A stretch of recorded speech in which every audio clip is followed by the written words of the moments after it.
നമസ്കാരം. നമ്മുടെ ഈ സുനിൽ പിള്ളയുടെ ഇടയ്ക്കിടയ്ക്ക് വലിയ വലിയ കാര്യങ്ങൾ പറയും.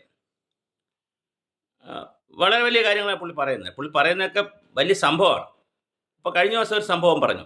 അതായത് മഹാഭാരതം തട്ടിപ്പാണ്, ഭഗവത്ഗീത ഫ്ലോപ്പാണ്, അത് പരാജയമാണ്, മോശമാണ്. എന്ത് ഭഗവത്ഗീത, അത് വളരെ പരാജയമാണ്. കോടിക്കണക്കിന് ഞങ്ങളത് വായിക്കുന്നത് മണ്ടന്മാർ. ഹാർഡ്വാർഡ് യൂണിവേഴ്സിറ്റിയിലും ലോകത്തിലെ ഗാഡ്സൺ യൂണിവേഴ്സിറ്റി അടക്കമുള്ള ഒരുപാട് യൂണിവേഴ്സിറ്റികളിൽ അത് മാനേജ്മെൻറ്റ് പഠനത്തിന് വേണ്ടി ഗീത ഉപയോഗിക്കുന്നു. അവർ മന്ദബുദ്ധികളെ, നമ്മളല്ലേ മിടുക്കന്മാർ, നമ്മളാണ് മിടുക്കം. അവന്മാരൊക്കെ മന്ദബുദ്ധി പ്രാന്തന്മാർ. എന്താണ് ഈ സുനിൽ പിള്ളയുടെ പറയുന്നത് താങ്കൾ? എല്ലാ യുദ്ധവും എങ്ങനെ അവസാനിക്കുന്നത്? എന്തിനാണ് മഹാഭാരത യുദ്ധം വന്നത്? എന്തിനാണ് വേദവ്യാസൻ മഹാഭാരതം എഴുതിയത്? എന്തിനാണ് ഗീതോപദേശം എന്നൊരു ഭാഗം വന്നത്? കൃഷ്ണൻ അർജുനനോട് പറയുന്നതും കൃഷ്ണ അർജുനൻ സംവാദത്തിലൂടെ എന്തിനാണ് കൃഷ്ണൻ അർജുനനെ കൊണ്ട് ഇതൊക്കെ ചെയ്യിക്കുന്നത്? കർമ്മമണ്ഡലത്തിൽ നിൽക്കുമ്പോൾ മോട്ടിവേഷൻ എന്നുള്ള നിലയിൽ ധർമ്മ പുനഃസ്ഥാപനത്തിന് വേണ്ടി വന്ന കൃഷ്ണൻ അങ്ങനെയാണല്ലോ, അവതാരമാണെന്നാണല്ലോ കഥ. ധർമ്മത്തിന് ഗ്ലാനി വരുമ്പോൾ അപ്പോഴൊക്കെ ഭഗവാൻ വരുമെന്നും അങ്ങനെ കൃഷ്ണൻ രൂപത്തിൽ വന്നുവെന്നും അങ്ങനെ ധർമ്മ പുനഃസ്ഥാപനത്തിന് വന്നുവെന്നാണല്ലോ കഥ. അങ്ങനെയാണല്ലോ സങ്കല്പം, അങ്ങനെയാണല്ലോ വിചാരിക്കുന്നത്, എല്ലാവരും വിശ്വസിക്കുന്നത്.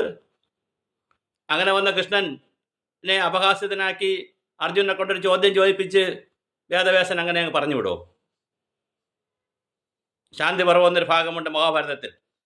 അവസാന കാലത്ത് ഭീഷ്മർ ശരശയ്യയിൽ കിടക്കുമ്പോൾ ശാന്തിപർവ്വത്തിൽ 9000 ശ്ലോകത്തിലൂടെ ലോകത്തിലെ മുഴുവൻ ഭരണ സംവിധാനങ്ങളെയും എങ്ങനെ കൊണ്ടുപോകണമെന്ന് ഭീഷ്മർ പറഞ്ഞു കൊടുക്കുന്നൊരു ഭാഗമുണ്ട്.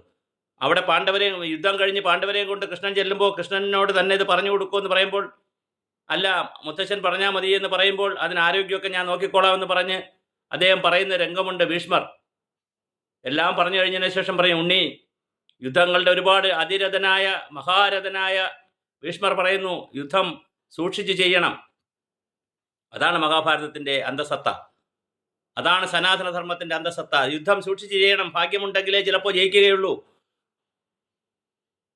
യുദ്ധം ചെയ്യാനല്ല മഹാഭാരതം നമ്മോട് പറയുന്നത്. ധർമാധർമ്മത്തിൽ മനുഷ്യൻ്റെ മനസ്സിന് ധർമാധർമ്മ ചിന്തകളുണ്ട്. എപ്പോഴും ധർമ്മത്തെ ഉയർത്തിപ്പിടിക്കണം, സത്യവും നീതിയും ന്യായവും സഹിഷ്ണുതയും ഒക്കെ ഉയർത്തിപ്പിടിക്കണമെന്ന് പറയാനാണ് മഹാഭാരതം വന്നത്.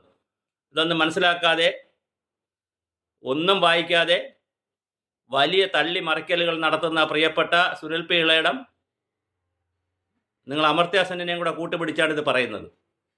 ഒന്ന് കാര്യങ്ങൾ പഠിച്ച് പറഞ്ഞാൽ വളരെ നന്നായിരുന്നു. നമസ്കാരം. നമ്മുടെ ഈ സുനിൽ പി ഇളയിടം